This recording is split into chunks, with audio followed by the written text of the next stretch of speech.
I am really close to doing episodes of Rick and Morty on the channel, my boy. Just trying to see a few things, get a few things out. And so, you know, it takes time. It takes time. Things take time because you can either do it certain ways. Like I see a lot of YouTubers, they put the little thing down in the corner and then it's just like all chopped up, or really a lot of the times, and really what gets me is all faded. You can't even really see it. So like, it's dope that you getting my reaction to it, but you can't even really see it, bro. And things like that to me, just like, what's the point of watching it? You know what I mean? Like just watching something real stupid faded in the corner. That's why, if y'all ever wonder why I stopped doing a lot of song reactions, well, that's the reason why, because I want y'all to be able to see it, experience it with me. It's like we watching it together, and I don't want you to, like, if we were both sitting together on the couch and you had to watch it squinting your eyes and shit like that, well, I'm just like, oh man, this is crazy, this is amazing, eyes wide as fuck. It just don't seem right to me, man. So I try to make the picture the biggest on the screen, make me the smallest, and pop me back up when I have something to say, just out of respect for y'all, man. Now, if I have to switch it up, then I have to switch it up, but man, I'm gonna try my best around it. Today, we're doing This Is the Perfect episode of Rick and Morty, man. Nerd-stalgic, all right? So y'all, do me a favor, man. Hit that like button, go down below, subscribe to your boy, man. Let's get started. Most timelines have a Rick, and most Ricks have a Morty. This place is a real who's who of who's you and me. This is Rick and Morty. And this is Rick and Morty. This is Rick. This is also Rick. Well, at least their undies still fit. They do. It's the 360 stretch. And this is Morty. On any given episode of Rick and Morty, a viewer can expect a pretty that episode right there was crazy, bro. That episode with Pickle Rick was so out the blue, so like unique. It was unique. It was very, very creative, bro, and it was crazy as fuck. I think that really solidified my I can't even say that, but I fell in love with Rick and Morty, the show, in season 1, probably like the episode 3. After that time, I'm like, I know I'm hooked, and I know I'm just gonna keep on watching that. Because when I first tried to watch Rick and Morty, I'm gonna be honest with you, bro. The first time I tried to watch Rick and Morty, the first episode I was watching, I'm just like, this is not for me. You know, the Back to the Future feel, that's not for me.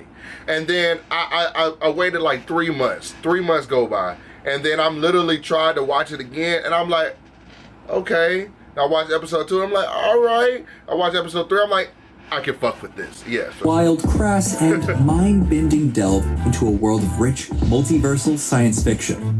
There are many contenders for what the perfect episode of Rick and Morty should be. You could argue that Total Recall was the best singular plotline of the series. You could also argue that the Rick Shank redemption is structurally solid, complete with twists and turns that feel natural to these characters. Right. The writing of Rick and Morty is almost too damn, is that the creators right there? That's dope though. smart for its own good sometimes. Justin Roiland and Dan Harmon have an access to a pool of writers that have since gone on to develop a lot of Marvel properties. Tom Kaufman writes for Loki, Jessica Gao is writing She-Hulk, and Jeff Loveness is writing the next installment of Ant-Man and the Wasp. Okay. A big part of what makes Rick and Morty Congratulations to them on some real shit. so successful is how these brilliant writers exercise their uncanny ability to synthesize disparate and wildly unexpected creative influences into the show. Man, because it's like every chance they get, they hit you with a twist, bro. And I feel like these days, that's something that you have to have in a show, because the world is so fast paced to the point where it's like, those twists keep us so engaged, bro. You know what I'm saying? Have you ever been listening to a song and then, you know, a song goes dope, it's dope, and then they switch the beat or switch the tempo and it's still dope though, but they switch it and you're like, damn. And it just like, it makes you never forget about that song. You know what I'm saying? It's like really a good song. Like a lot of songs I know that does that, you know what I'm saying? And TV shows are no different. When they do that and they have the twist in them, really good writers, man, I'm telling you, bro, it just leaves an amazing impression on you. And Rick and Morty has definitely done that for me. They borrow from all the right places, and the episode we're focusing on today is a perfect example of that. We're talking, of course, about the 2018 Annie Award-winning Season 3 episode titled The Ricklantis Mix-up. Rick and Morty exploded into the mainstream back in 2013 and was an instant success.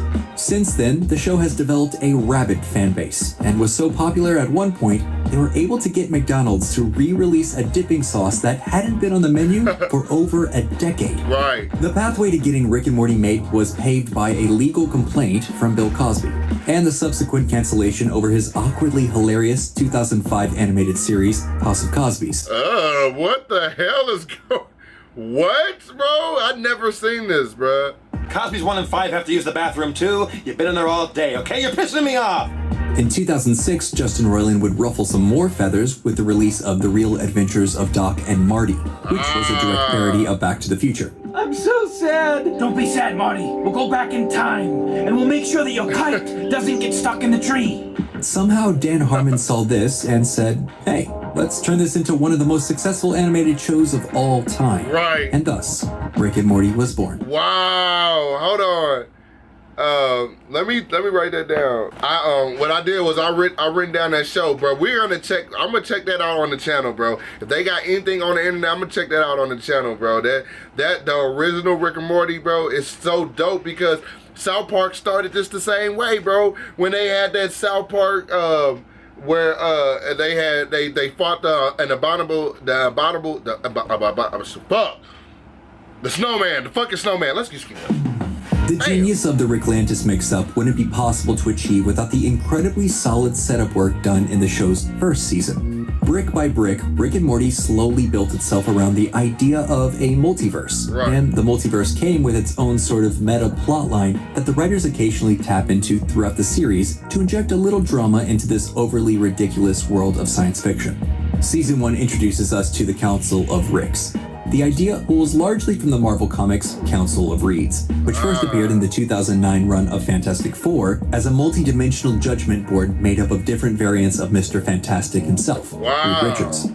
This episode not only introduces us to the concept of endless variations of Rick and Morty existing in the same place at the same time. Imagine how smart you gotta be, bro. You're so fucking smart that, like, you're so smart that you build devices in your own time and your own dimension that allows you to interact with things in the multiverse of different people. I think they're all in the same time, but just in a different dimension. Like, you can interact with yourself in other dimensions. Like, you're that fucking smart to make some shit like that, bro. Rick is incredible, bro.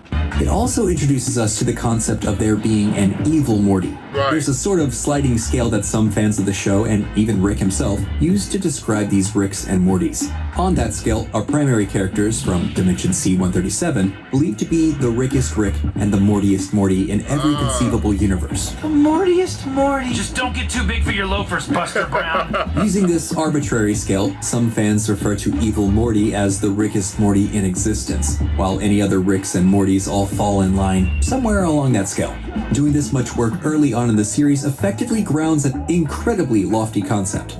Establishing the rules of an entire space-time continuum is not what we would refer to as a simple task, but these incredibly smart writers are able to deliver something concise and easy to follow very early on in the show's run. Wubba-lubba-dub-dub!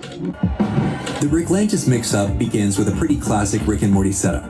It's Rick and Morty gearing up for an underwater adventure. You ready for our adventure to the lost city of Atlantis? Ready as I'll ever be, Rick! Oh, for sake. They are visited by another Rick and another Morty, who ask them if they'd like to donate to the rebuilding of the Citadel, over which the original Council of Ricks presided. After plenty of self-referential humor, Rick and Morty go off on their underwater adventure, and we are treated to this extremely important opening image to the real title of the episode, Tales from the Citadel. That's hella dope, bro. I wonder where the hell they at, though, man. Look at this, bro. They really built a whole civilization, bro. Like the Death Star, bro. Looking at us, boy. I'm just saying, like, this shit look dope as hell, bro. I know this is a fun place to straight go to, bro. This opening title sequence does an incredible amount of heavy lifting as far as setups go. Set to Joe Walsh's 1979 classic song In the City, which some of you might recognize from being the closing song to The Warriors, these 45 seconds of non-speaking action introduce and set up each one of the episode's extremely important characters. We have campaign manager Morty hailing a cab, Cadet Rick completing some weapons training, the Morty Academy students heading off to class for the first time, and finally, this sort of blue-collar Rick heading to work on a bus.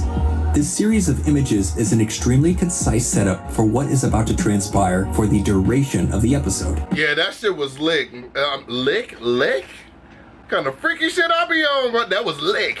It's like almost like they treated the minorities, quote, quote, as Mortys, you know what I'm saying? And the Ricks were just the upper echelon of society, you know what I'm saying? And it just was like, it was so interesting because you're gonna plug and play who you think who you think Rick is in normal society, and you're gonna plug and play who you feel like Morty is in normal society. And I really love that because it's like everybody has an opinion, and every opinion is gonna most likely be different, even if it's a slightly different. You know what I'm saying? I can sit here up here and say, well, I think that this is that, and think of that as that. But the good thing about this episode is literally you're gonna make up your own interpretation on what you think happened and what you think is going on in this universe. And for the most part, before they drop any knowledge about it and what they think, I mean, you're not wrong, you know what I'm saying? And that's what I like about stuff like this. It's a good talking point, good reference point to talk about many things in society, bro. It's a good example of a concept that we talk about from time to time, which is show, don't tell. The writers are showing us things that we should care about as opposed to telling us why we should care. There is a quote here that Steve Jobs is famous for misattributing to Pablo Picasso. Idiots create, geniuses steal. This is actually a T.S. Eliot quote, and it reads, immature poets imitate, mature poets steal. That's sort of what Justin Roiland does here with these plot threads. He effectively steals tropes and maps them over the Rick and Morty multiverse, the first being a high-stakes political campaign, akin to, let's just say, the Manchurian Candidate.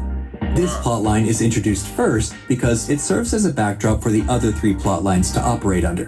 The next established plotline is facilitated. I just want to say really quick, though, about the quote, idiots create and geniuses steal.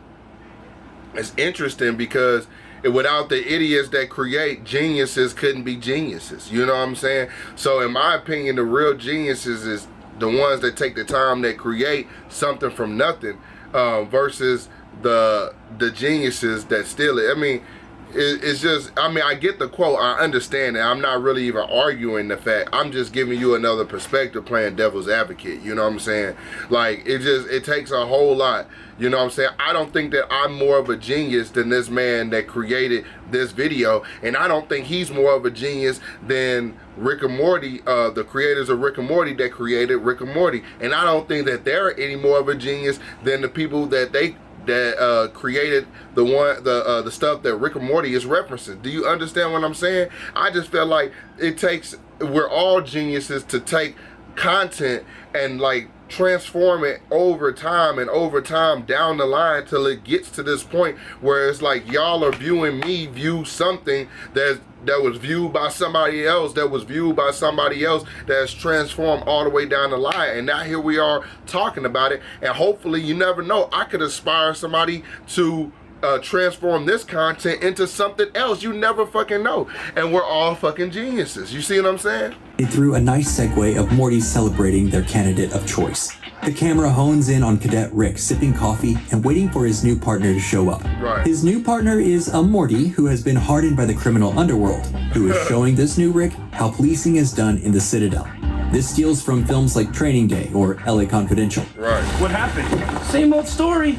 Morty's killing Mortys. Next, we're introduced to the Morty Academy, and specifically these four Mortys who have become friends through their education process. This plotline steals from childhood coming-of-age stories, specifically the 1986 classic Stand By Me. Okay. And finally, the blue-collar Rick storyline has all the makings of a film like the 1979 Academy Award-winning film Norma Ray. Okay. In borrowing/stealing from these extremely recognizable tropes, the writers are able to generate story structure that resonates with the audience without doing very much work. These stories all feel familiar and recognizable. We can see snippets of these stories and our brains sort of fill in the blanks. What's this? It's secrets. What do you think it is? Look at how I'm dressed. After all these Thanks, I like that. I really do like that. I agree with that. storylines And we know that boy, Professor Snape, stupid ass boy, looking ass. have been established, all the writers really need to do is follow the very plot lines they're borrowing from. Politician Morty gets the upper hand during these debates. The students have this heart-to-heart moment around the campfire on their way to the wishing portal. Blue-collar Rick murders his boss. Damn. Cadet Rick is learning about the criminal underworld of Rickless Mortys. Even this moment where President Morty kills the Ricks who don't agree with him is pulled straight from the James Bond film Thunderball. This all feels familiar because the writers have borrowed and leaned into the tropes they have borrowed from. The episode weaves not one, not two, not three, but 4 completely separate plot lines throughout a show that is already bursting at the seams. That's dope as hell. I never really even tripped off that, bruh. 4 different plot lines, bro. That's almost as dope as that episode of Family Guy where Stewie and Brian get trapped in one room and the whole episode is literally them in one room. I think that was like one of the dopest episodes, bro. With interdimensional chaos. The Ricklantis Mix-up is an homage to award-winning classics that uses brevity to its advantage.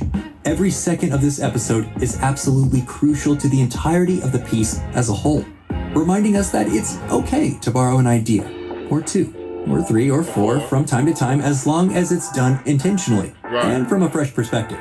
And with that being said, that is it for today's episode. You might see a couple of links float. Yeah, that is the video for today. I just thought that it would be nice to kind of brush up on our Rick and Morty, brush up on it, you know what I'm saying, before we, you know, tiptoe and start doing some reactions for it, you know what I'm saying, some actual episode reactions. So like I said, man, I just think that it'd be good to brush up on it before we do that. Man, I'm just saying, this is incredible to me, man. I want to do a big shout out to the creator of this video because that is dope. This was very well put, and I do think, I don't know if this was the perfect episode, but maybe it was, bro. What do y'all think? Do you think that this is the perfect episode, or what is your favorite episode in Rick and Morty? Like, go down below and let me know your favorite episode. I'm gonna be in the comments checking it out, man. Just let me know. Let me know y'all favorite episode, at least one of them, man. Love y'all. Be safe. Peace.